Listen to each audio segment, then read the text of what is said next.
Hello and welcome my dear students. आपण आज journal मधला पुढचा टॉपिक बघणार आहोत. Sale and purchase of shares or investments. जेव्हा शेअर्स परचेस केले जातात किंवा सेल केले जातात, शेअर्स म्हणजे काय? इन्व्हेस्टमेंट. आपण दुसऱ्या कंपनीचे शेअर जेव्हा परचेस करतो तेव्हा आपण त्या कंपनीमध्ये इन्व्हेस्टमेंट केलेली असते. सो जेव्हा शेअर्स परचेस केले जातात तेव्हा त्याला इन्व्हेस्टमेंट असं सुद्धा म्हणतात. सो आपण आज ट्रान्झॅक्शन सगळी बघणार आहोत related to sale and purchase of shares किंवा इन्व्हेस्टमेंट्स. आता थिंग्स टू रिमेंबर मध्ये सगळ्यात पहिला आहे when the investments are purchase करतोय आपण. Procurement charges like brokerage, legal fees etcetera are added to the investment. When the investment are purchase, जेव्हा आपण इन्व्हेस्टमेंट परचेस करतो, शेअर्स परचेस करतो, तेव्हा आपण ब्रोकरेज पे करतो, लीगल फीज वगैरे पे करतो. त्या सगळ्या त्या इन्व्हेस्टमेंटला ऍड करायचे आहेत. का? Because they are capital expenses. Procurement charges म्हणतो ना, फिक्स्ड ऍसेट्स किंवा जेव्हा ऍसेट्स परचेस करतो आपण. So investment is basically an asset. Asset जेव्हा आपण परचेस करतो त्यावेळेला आपण प्रोक्युअरमेंट चार्जेस ऍड करतो. आपण मागच्या लेक्चर्स मध्ये पाहिले. Machinery is purchase, installation charges is paid, charges are paid. जेव्हा इन्स्टॉलेशन चार्जेस पे केले जातात तेव्हा ते त्या मशिनरीला ऍड केले जातात.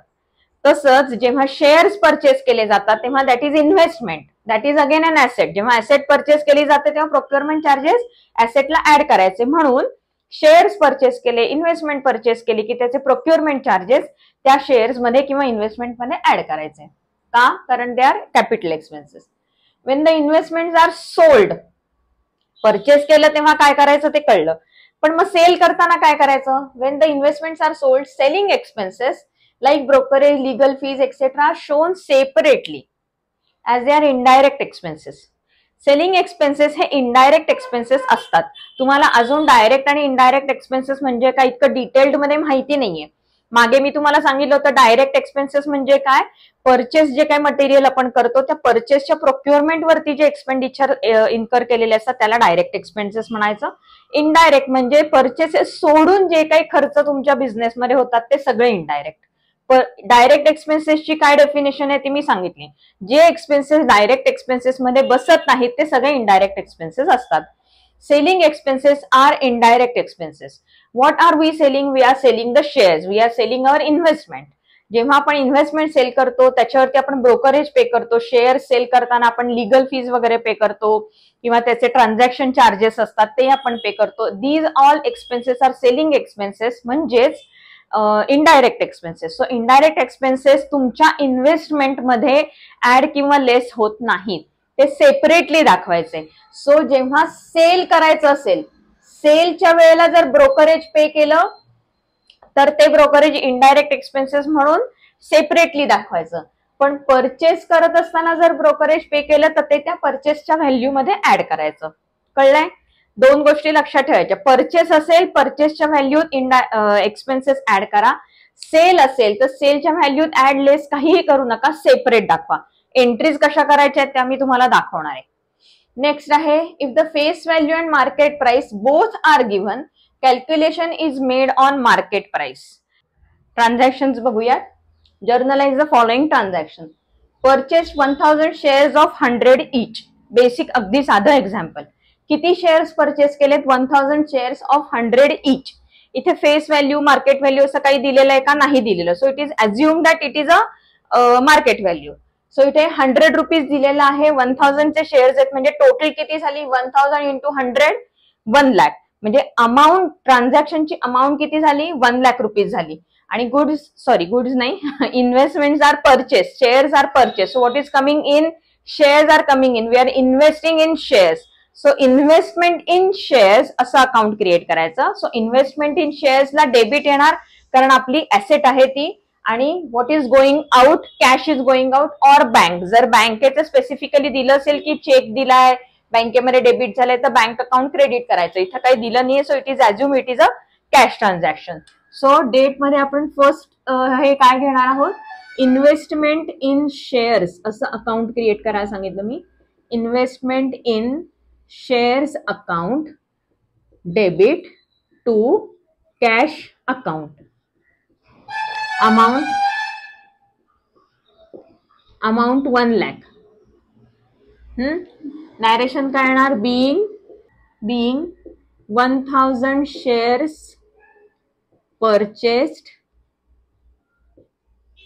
at ₹100 each. ठीक आहे, हे नॅरेशन झालं तुमचं. अगदी सिंपल ट्रान्झॅक्शन आहे. इथे फेस व्हॅल्यू, मार्केट व्हॅल्यू वगैरे काही नाहीये. Next, purchase 500 shares of 25 each at ₹50. आता इथे काय दिलेलं आहे, शेअर्स ऑफ ₹25 असं जेव्हा लिहिलेलं असतं तेव्हा ती आहे तुमची फेस व्हॅल्यू, आणि ऍट रुपीज लिहिलेलं असतं ही असते मार्केट व्हॅल्यू. काय कळलं, जेव्हा ऑफ रुपीज असतं तेव्हा ती असते फेस व्हॅल्यू, आणि जेव्हा ऍट रुपीज असतं तेव्हा ती असते मार्केट व्हॅल्यू. हे लिहून ठेवा पेन्सिलनी, महत्वाचं आहे.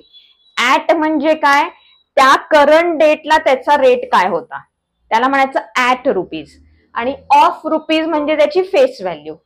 ओरिजिनली ते शेअर्स कितीचे होते तर 25 रुपीजचे होते, but now they are purchased at market price 50 rupees. हे हिडन असतात, ब्रॅकेट मधले शब्द आहेत, हे तुम्हाला कळलं पाहिजे. ऍट म्हणजे मार्केट प्राइस, ऑफ म्हणजे face value. So purchase 500 shares of 25. आता आपला नियम काय सांगतो, जेव्हा फेस व्हॅल्यू आणि मार्केट व्हॅल्यू दोन्ही दिलेले असतात तेव्हा फेस व्हॅल्यू नाही घ्यायची, मार्केट व्हॅल्यू घ्यायची. मग आपण 25 ला क्रॉस करणार आणि 50 प्रमाणे कॅल्क्युलेशन करणार. सो 500 into 50 असं कॅल्क्युलेशन येणार. आता मग आता व्हॅल्यू किती झाली तुमची 25,000. Same transaction, journal entry same येणार आहे. Investment in shares account debit to cash account, amount आहे 25,000. कुठून आली ही 25,000, 500 मल्टिप्लाइड बाय 50, 500 मल्टिप्लाइड बाय 50 अशी येणार आहे.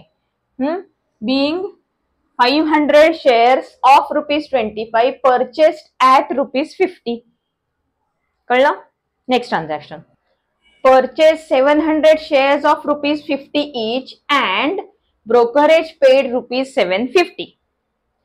ओरिजिनली इथे पहिलं जे ट्रान्झॅक्शन आहे हे तर कळलंय तुम्हाला. 700 शेअर्स ऑफ 50 each, 700 into 50 ही झाली आपली अमाऊंट, म्हणजे 35,000 ही झाली आपली अमाऊंट. 700 into 50. आता त्याच्यावरती ब्रोकरेज पे केले 750.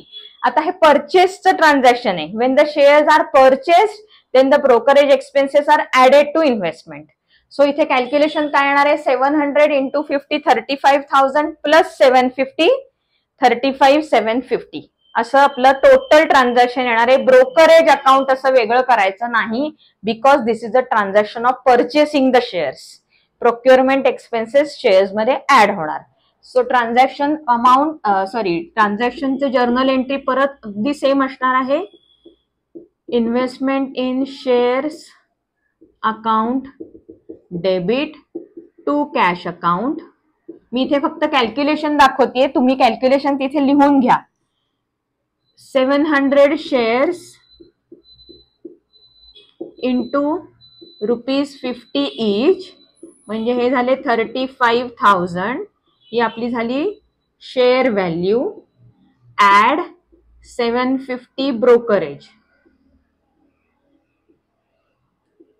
म्हणजे 35,750 अशी आजची अमाऊंट आहे. 35,750. कळलं. ब्रोकरेज ऍड करायचं कारण ट्रान्झॅक्शन परचेसेसचं आहे. कॅल्क्युलेशन लिहून ठेवा. Next, purchased 100 shares of 100 each at ₹90 and brokerage paid. काय झालं इथे, 100 शेअर्स ऑफ ₹100. ऑफ म्हणलं की ही फेस व्हॅल्यू घ्यायची नाही, ऍट रुपीज म्हणजे मार्केट व्हॅल्यू घ्यायची. आता कॅल्क्युलेशन काय, 100 into 90, 100 into 90 किती झाले 9,000 अँड ब्रोकरेज पेड 1%. सो इथे कॅल्क्युलेशन काय येणार आहे, एंट्री नंतर करू. आपले 100 शेअर्स आहे, 100 शेअर्स इंटू ₹90 पर शेअर म्हणजे इथे झाले आपले 9,000. 100 नाही घ्यायचे, 90 नी कॅल्क्युलेशन करायचं कारण ती ऍट ₹90 म्हणून. 1% ब्रोकरेज आहे, 9,000 च्या 1% म्हणजे किती झाले 90 झाले. सो ब्रोकरेज 1% म्हणजे 90 ही अमाऊंट झाली. परचेसचं ट्रान्झॅक्शन आहे, entry same, investment in shares account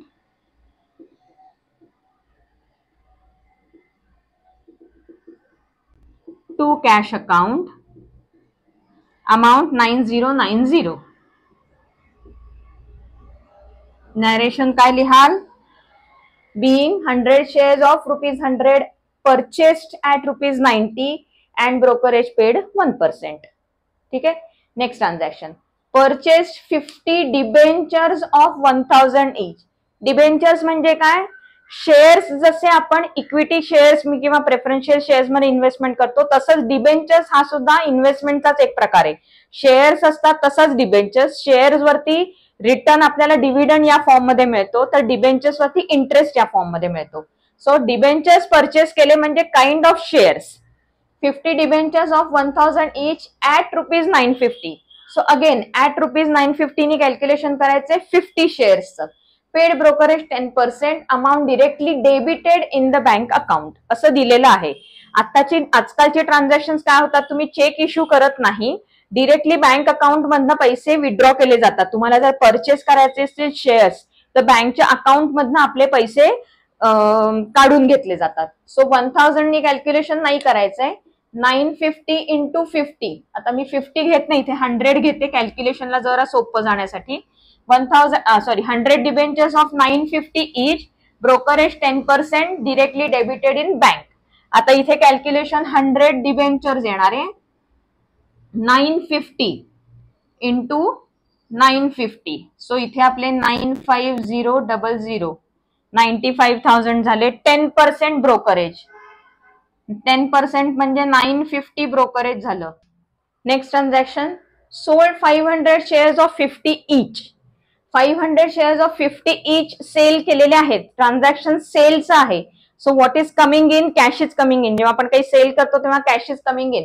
and what is going out? Shares are going out. शेअर्सला आपण काय म्हणतो? Investment in shares.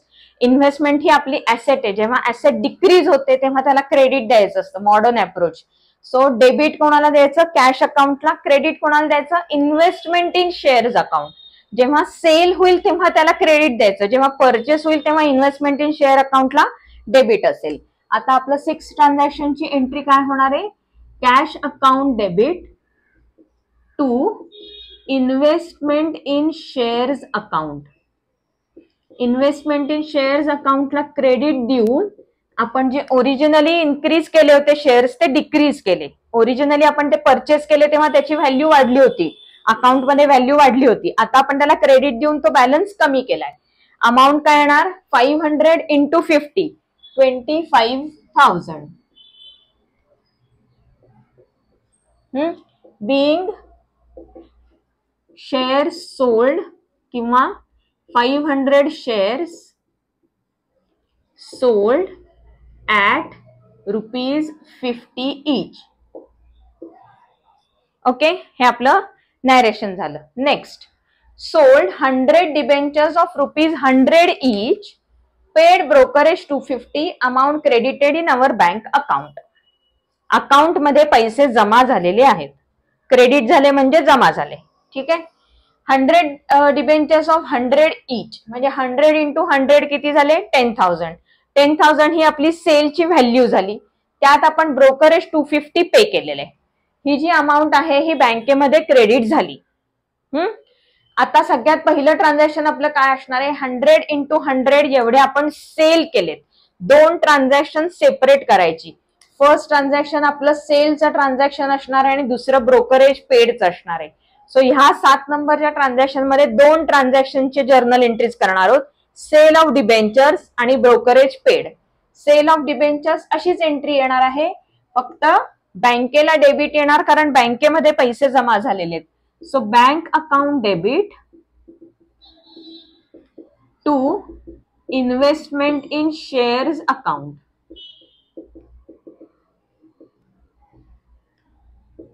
अमाऊंट काय? 100 इंटू 100, 10,000. ही झाली आपली पहिली एंट्री सेल ऑफ डिबेंचर्सची. सॉरी, शेअर्स नाही, डिबेंचर्स. येथे डिबेंचर्स होते. Brokerage paid.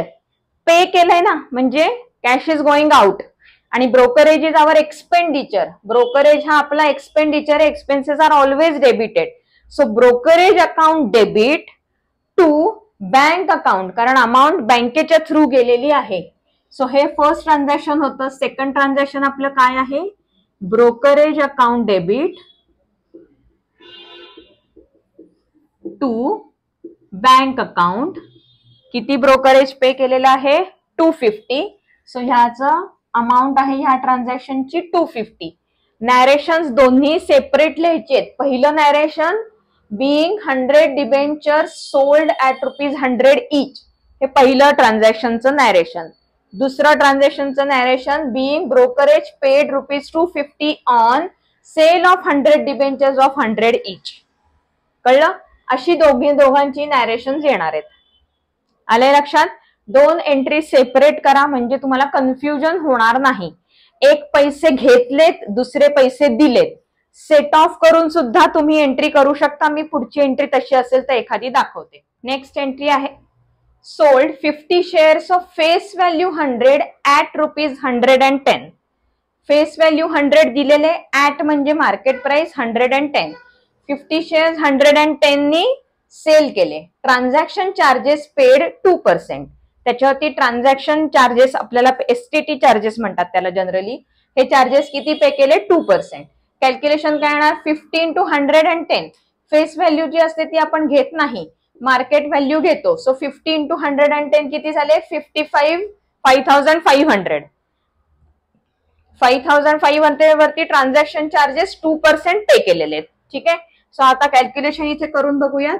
50 शेअर्स 100 इच, सॉरी 110 इच म्हणजे 5,500 झालं. ब्रोकरेज किती आहे? 2%. 2% नी किती झालं हे? 110. प्लस मायनस काहीही करायचं नाहीये. आता ट्रान्झॅक्शनची एंट्री कशी करायची ते बघूयात. मी तुम्हाला दोन्हीही एंट्रीज ह्याच्या सांगणार आहे. सेट ऑफ करून आणि सेट ऑफ न करता अशा सेपरेट एंट्रीज केल्या तर. बँकेचा रेफरन्स नाहीये म्हणजे कॅश ट्रान्झॅक्शन आहे. फर्स्ट एंट्री आपण ह्याची करणार आहोत, सेल ऑफ शेअर्सची. सो पहिलं transaction cash account debit to investment in shares account. Amount किती? ही 5,500. ओरिजिनल शेअर्सची अमाऊंट. Being 50 shares of ₹100 at ₹110 sold. Second entry transaction charges account debit to cash account. Amount आहे 110.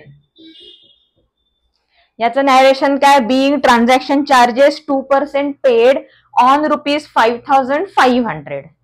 सेपरेट एंट्री करायची असेल तर cash account debit to investment in shares, total sale amount असेल इन्व्हेस्टमेंटची. ट्रान्झॅक्शन चार्जेस टू कॅश 110, जे transaction charges pay केले, brokerage pay केले, ज्याची कॅश आपण दिली आहे. सो ही आपण सेपरेट एंट्री केली. ही जर कंबाइंड एंट्री करायची असेल तर कशी करणार? कॅश अकाउंट 5,500 आधी रिसीव्ह झाली, मग कॅश अकाउंट 110 पे केली, म्हणजे काय झालं? 5,500 मायनस 110. इथे मायनस करायचंय म्हणजे 5,310 एवढी आपली टोटल कॅश मिळाली. आपल्याला कॅश मिळाली 5,500, त्यातली 110 दिली, म्हणजे फायनली मिळाली किती? नेट अमाऊंट 5,390 अमाऊंट रिसीव्ह झाली. त्यात 110 कसले चार्जेस आहेत? Transaction charges. आणि टोटल सेल किती आहे? 5,500 चा. सो ही जर कंबाइंड एंट्री करायची म्हटली और तर कशी करणार? Cash account debit 5,390 net amount, transaction charges account परत डेबिटच येणार ह्याला सुद्धा 110 to investment in shares.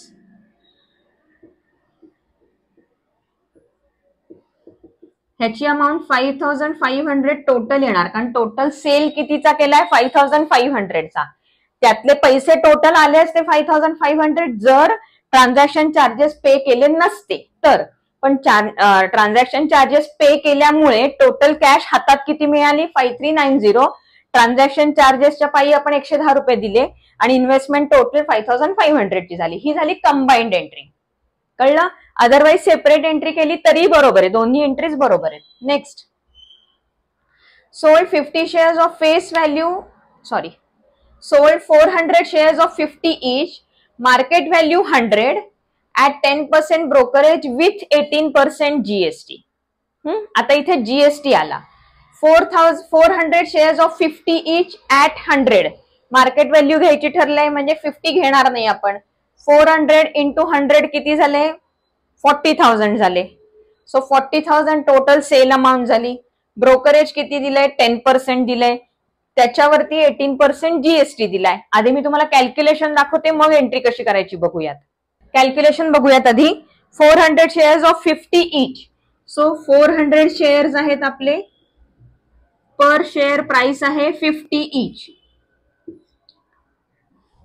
At 100 market value 100. So इथे आपण मल्टिप्लाइड बाय 100 घेणार आहोत. फेस व्हॅल्यू घ्यायची नाही, मार्केट व्हॅल्यू घ्यायची. सो ही झाली आपली 40,000 अमाऊंट सेल व्हॅल्यू. याच्यावरती ब्रोकरेज किती पे केले? 10%. ब्रोकरेज आहे 10%. याच्या 10% म्हणजे 4,000 रुपीज झाले. ब्रोकरेज कॅल्क्युलेट करून झालं. 18% जीएसटी आहे. जीएसटी कशावर असतो? ब्रोकरेजच्या अमाऊंटवर असतो, सेल प्राइसवर नाही. सो इथे 4,000 वरती 18% जीएसटी. आता हे 9% मी सीजीएसटी एसजीएसटी ऍड करून घेतेय.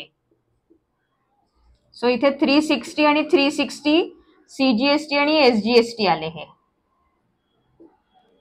ओके, हे दोन्हीही 4,000 मध्ये ऍड करायचे ब्रोकरेज मध्ये. म्हणजे किती झाले? 4,720 एवढी अमाऊंट आपण पे केलीये कॅश मधनं पेड. ठीक आहे. सो हे इथपासून वरचं जे ट्रान्झॅक्शन आहे ते आपलं ट्रान्झॅक्शन पहिलं असेल आणि हे दुसरं असेल ब्रोकरेज पेडचं. ठीक आहे, मी आता तुम्हाला एंट्री करून दाखवते ह्याची. सगळ्यात पहिल्यांदा आपण एंट्री सेलची करूया. Cash account debit to investment in shares account, ज्याच्यामध्ये आपण टोटल शेअर्स किती सेल केलेले आहेत त्याची अमाऊंट लिहिणार आहोत, जी आहे 40,000. आपण आता कंबाइंड एंट्री करत नाहीये, सेपरेट एंट्री करतोय समजण्यासाठी. Being 400 shares of 50 each at market value ₹100 sold. Second transaction आपलं आहे ब्रोकरेजचं. ब्रोकरेज आपला एक्सपेंडिचर आहे. So brokerage account debit. आता ब्रोकरेजच्या वरती जीएसटी आहे. मगाशी मी सांगितलं ब्रोकरेज परचेस केलं आपण, म्हणजे सर्व्हिस परचेस केली. सो ह्याला म्हणायचं input CGST account, input SGST account to cash account. काय पे केलं आपण? कॅश. ब्रोकरेज किती आहे? 4,000. त्याच्यावरती 360 आणि 360 हे सीजीएसटी एसजीएसटी झाले आणि 4720 आपण टोटल कॅश पे केली. Narration being 10% brokerage on ₹40,000 charge with 18% GST. Entry ही. कळलं? ही एंट्री कंबाईन कशी करायची मी नाही सांगणार आहे, अदरवाईज तुम्ही पूर्ण कन्फ्युज होऊन जाल. सेपरेटच करायची entry. Next transaction. Purchase 500 shares of 50 each at ₹100. Brokerage paid 1% with 18% GST. Amount debited from bank directly. Same transaction उलट करायचं. हे सेम ट्रान्झॅक्शन जे सेलचं होतं तेच आपल्याला उलट परचेसचं करायचंय. पण परचेस जेव्हा आपण करतो त्यावेळेला ब्रोकरेज आपण परचेस मध्ये ऍड करतो हे विसरायचं नाही. सेल करताना ब्रोकरेज सेपरेट दाखवायचं, परचेस करताना ब्रोकरेज ऍड करायचं हे विसरू नका. आपण कॅल्क्युलेशन बघूयात मग एंट्री दाखवते. आधी कॅल्क्युलेशन करूया. 500 shares of 50 each at ₹100. At वाली व्हॅल्यू घ्यायची, ऑफ वाली व्हॅल्यू घ्यायची नाही. 500 शेअर्स इंटू 100. सो टोटल आपले शेअर्स किती आहेत? 500 शेअर्स, 100 रुपीज त्याची मार्केट व्हॅल्यू, म्हणजे ही 50,000 आपली sale value sorry purchase price झाली. आता ब्रोकरेज पेड 1%. 50,000च्या 1% म्हणजे 500 झालं ब्रोकरेज.